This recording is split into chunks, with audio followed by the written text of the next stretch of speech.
Citizens of the Reject Nation, we just got out of watching Killers of the Flower Moon on IMAX. I want to thank IMAX for inviting us. I want to thank Gabriella especially for inviting us because she is letting us shoot here right now when everything is cleared out, and we want to make this short. Portrait of patience. She is being so kind to let us shoot this like obnoxious teenagers wanting to make a little vlog video for you guys. So with that in mind, IMAX is the best thing in the world. The second we were invited, it was one that we said yes to right away. Reason why, Martin Scorsese, especially on my end, between the two of us, is my all-time favorite director. So the idea of seeing one of his movies on my favorite screen, and I'm not just saying that, it is my favorite screen. Yeah, I have to see Killers of the Flower Moon. So undoubtedly, a very biased, I'm going to be like, yeah, it's the best way to watch this movie. IMAX it all the way. But with that in mind, like I said, we got to keep it short. We didn't know anything about this movie before watching it. We never did a trailer reaction for it. All I knew was Scorsese, De Niro, Dicaprio, the two greatest leading actors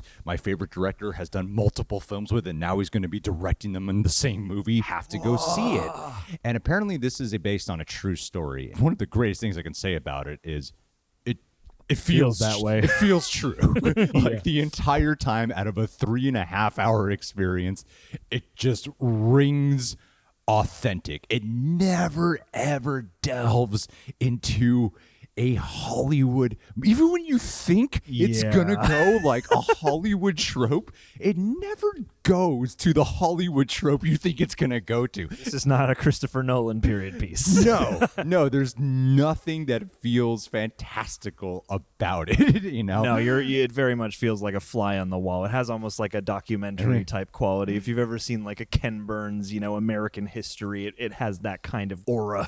And to the point of how authentic it feels, I got to tell you guys what this movie's about. Something, again, we did not know about, which felt like a big educational experience, I must say. It makes you want to read. So in the 1920s in Oklahoma, the Osage, they discovered oil, which brought them a lot of wealth. And then with having wealth, sometimes white people step in and they go, hey, let me explain. Please take it away. What did you guys do? Well, we saw the opportunity and we were like, how can we ingratiate ourselves to what is clearly something we are owed by just being here at all? Clearly. How do you plant your seed? Destiny, baby. Plant your seed and then manage to take away the fortune. Yeah. And maybe that involves murdering some people so that way you can speed up the process of inheritance. I don't know nothing, Greg. I don't know nothing. It explores that main topic, a largely forgotten part of history. It also was, I believe, one of the earliest cases, if not the first major case of the FBI. Like the way they talk about it, at least in this movie. Yeah, certainly. It feels like it's a fresh occurrence. There's already all this, federal suspicion anyway. So now to have, investigators coming out from there. Yeah, it is a cold film. It is a taut film. It is one that definitely requires a lot of patience. I will say that like the first hour to an hour and a half, like it does have, it is a slow movie. The last half of this movie is where you really start to get a lot more of like that payoff for your patience, where a lot of the intensity does start to really unfold, because a lot of it's always like it's consistently interesting, but then that's when it starts getting like, oh wow, the corruption is getting really intense at this point. But let's talk about the performances really quick. Now, obviously, DiCaprio, the star of this movie, he plays a guy named Ernest who meets up with his uncle, played by Bob De Niro. Bobby D, who is the villain of this movie. He's someone who likes to, pose as righteous and a man for the people. And I'm one of these other white people. I'm one of the ones who's good with the Osage people. I speak your language. I know your customs, and I'm here for you. He knows how to take advantage of everyone. And it's one of De Niro's best performances in years, probably since The Irishman.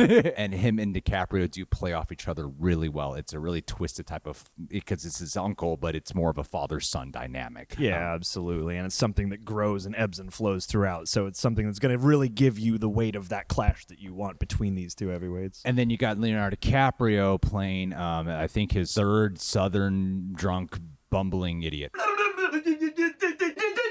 a fucking miserable drunk. Yes, yes. But this time, the biggest idiot The he's biggest- ever played. Honestly, it's a really great performance. It is, it is. It's very believable. Like he's like a rotting pumpkin in this movie. You know he what really I mean? is, yeah, and he's such a sad sack, mush-mouthed kind of guy. And if he had any kind of like, you spend the movie wishing he would grow a spine, but that's part of what's interesting about the character in general is how he is completely manipulated and pushed around by every circumstance around him, except for one, which is the third, kind of biggest performance of the movie, I would say, which is Lily Gladstone, which everyone's highlighting, certainly for good reason. Yeah, Lily Gladstone plays DiCaprio's wife. She is one of the wealthy Osage people who DiCaprio marries in this movie. It's tough to get into it without really spoiling anything like that, but De Niro wants DiCaprio to marry her to inherit the wealth. Yes. And the thing is, DiCaprio, part of the complexity with this character that makes him actually interesting is, no, he actually loves his wife. Truly, yeah. But her performance, wow, I cannot imagine the torture she went through. Truly. It's a restrained performance. Very. When I heard people praising expressive. her, it's when I heard people praising her work, I thought it was going to be something where, she's going to get a bunch of big scenes of just monologues of tears and stuff. But it's actually the opposite of that. While there's anguish in a lot of scenes, it's surprisingly restrained, but really she does command the screen whenever she's there. She really does. She has a great presence, and so much of the painful heart of the movie is told through her eyes, basically. Very, very strong. There's a great cast all around. What I loved about the casting in general is I didn't recognize 90% of them. I feel like indigenous people who were cast and Native American people who were cast, they felt like they were just real people that they cast. And I would even say the same thing for the white people who were cast in this movie. This is full of great casting. That's across part of what the makes it board, feel and- authentic. And a bunch of character actors who look like they were just plucked out of the time. Yeah, like you eventually get some of your more famous people who do show up, but it's often so late into the movie. It has that quality of the movie being so imbued by its time and place and the casting. Like, this is a movie that's very composed in everything from the production designs to the cast that fills those sets and those spaces. It all really feels, again, researched and lived in. That's one of the best things I could say about it is you could tell just like the analytical details about this, capturing this period piece to the point where you do feel like you're kind of plucked in time in one of the harshest ways you can imagine, because there's nothing like flowery about the way its emotionality is expressed. Like a lot of times Never melodramatic. the camera just lingers on scenes, a lot of times like, oh man, we haven't cut away from this one guy just talking for a very long time. There's a lot of great scene work, a lot of great performances, very performance reliant. And I think the one thing with the experience of it is the movie did kind of weirdly out of 3.5 hours kind of keep me at a distance. It does, yeah. Because it is so cold that I never really got emotionally like I appreciate everything the movie's doing, and I love what the top. I don't love what it's about, but I love that the movie's doing this story. Yeah. However, I never quite got emotionally hooked into someone's journey, to the point where I'm on the journey with them, kind of the thing you'd want out of a 3.5 hour film. And nor is it like a Goodfellas, for example, which is kind of funny to me because there were earmarks of this that are like, well, even though it's completely different from the things Scorsese's become famous for, a lot of it's actually a little bit of a mob movie. it is certainly, or like a crime family.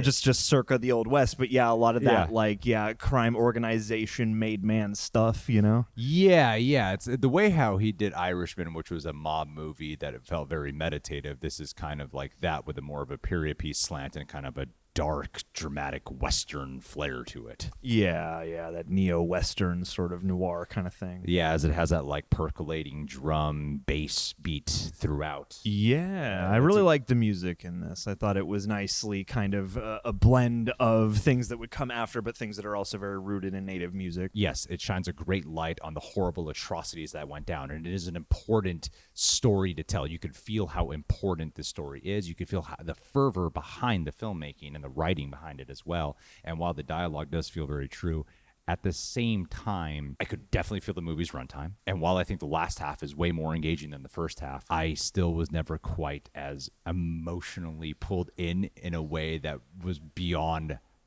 an observation piece. Yeah, there's certain fascination to be had and certainly things to ruminate on when you're watching so many of the purveyors of these atrocities, both through greed and machination and also through dim-wittedness and the kind of painful mess that all of that represents. And the thing for me was I really, really liked so much of the work that was on display throughout the movie. It's Definitely. beautifully shot, lots of great compositions, lots of great acting, like you said. The Molly character, Lily Gladstone's character, is the closest the movie brings you to having like an emotionally sympathetic eyeline, but even with her, it kind of keeps you at an arm's length. So yeah, I wish it was a little bit more from her perspective. I do too, yeah, because I feel like after a while, I can imagine certain viewers sort of feeling like maybe we are dipping into tragedy, suffering porn a little bit. The kind of thing cinephiles love. Sure, But an that's audience cinema, moviegoer baby. sitting for 3.5 hours. I want to, While it is an important story, it's also, there are arguments to be had about how not to just make it a slog through trauma town, basically. Not to say that those things aren't legitimate, but yeah, there is a coldness that I could see certain people maybe not being able to latch onto. I'm still really glad that I watched it because I truly felt like it's rare I watch a movie where I really feel like I learned something from this movie. Yeah, and I want to unpack it, and I want to go learn research more. I want to read about this. And it's one of those movies that's clearly so much about its message. I actually want to learn more about the message. Yeah, totally. That's a good way to describe it, I think. Yeah, and that's not just me being kind. It was the feeling that I had. Like I had to look it up after because I'm like, man, was this DiCaprio guy just such a dumbass in real life? Like I have to look this up.